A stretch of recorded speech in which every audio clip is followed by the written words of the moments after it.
The recent settlement involving the National Association of Realtors could change the way you buy or sell your home. The Mullen & Blankfeld Group and Las Vegas Real Estate Radio, the sponsors of this segment, they are here to help. And joining us now with more are realtors Harvey Blankfeld and Alexis Mashad. Welcome to the show. Thank you. Thanks for having us. Back. Will you explain this settlement to us? Okay, so there was a recent lawsuit, a variety of lawsuits, and basically the NRA created a settlement whereby now sellers can no longer offer a cooperative commission to buyers on the multiple listing service. So basically what they said was we want buyers to negotiate with their agents what they're being compensated, and sellers to negotiate with their agent what they're being compensated. Okay. And that's the rule. And then there's administrative processes that have been put in place to accommodate that. Got it. Okay. We have a bunch of questions that people have for you too. Okay. Now, I'm just going to get right to this. And true or false, as a buyer, I must sign a contract with an agent to view a property. Yes.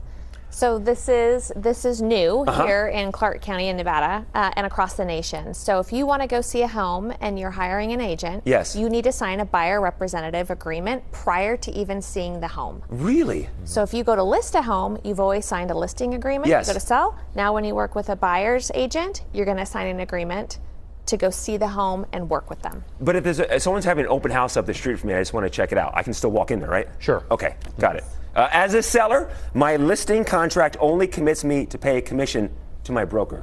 Correct. So you're hiring that agent to sell your house, and that listing agreement will spell out the compensation to that agent only. Okay, this is good. Commissions cannot be negotiated in a contract to purchase. That used to be true, but now as a result of these new administrative changes, now it is negotiated in a contract to purchase. And what happens now is because it used to be offered as a cooperative commission, now in the contract, there's actually a segment in our local contract where we can ask the seller to credit the buyer a certain amount of money to offset the cost of their agent. Okay, so that's new then. There's it's a lot of stuff happening here. Brand new. Let's go with this one here. Closing costs in a transaction are non-negotiable. That's absolutely false. Okay. I mean, everything in a contract is negotiable. Yes. Virtually everything is in there. And I want to talk about basically the way it was and the way it is. And the way it was if a buyer came to me and said, "Gee, Harv, I want to buy this house, but I don't have enough cash to cover all the closing costs. Can you help me get that from the seller maybe?" And so we would write a contract where we would ask the seller, "Hey, please give this buyer maybe 3% of this purchase price to help them offset their costs. They'll come up with their own down payment, but they need help with the closing costs." And if the seller would agree, great. If not, then we may have to move on. It's the same now with that commission part. That's just another element to this. And so now we're negotiating that within the contract as well. Okay, I've got like 5 more questions in 15 seconds. So I want to give you one more question here. All agents do the same thing. No, sir.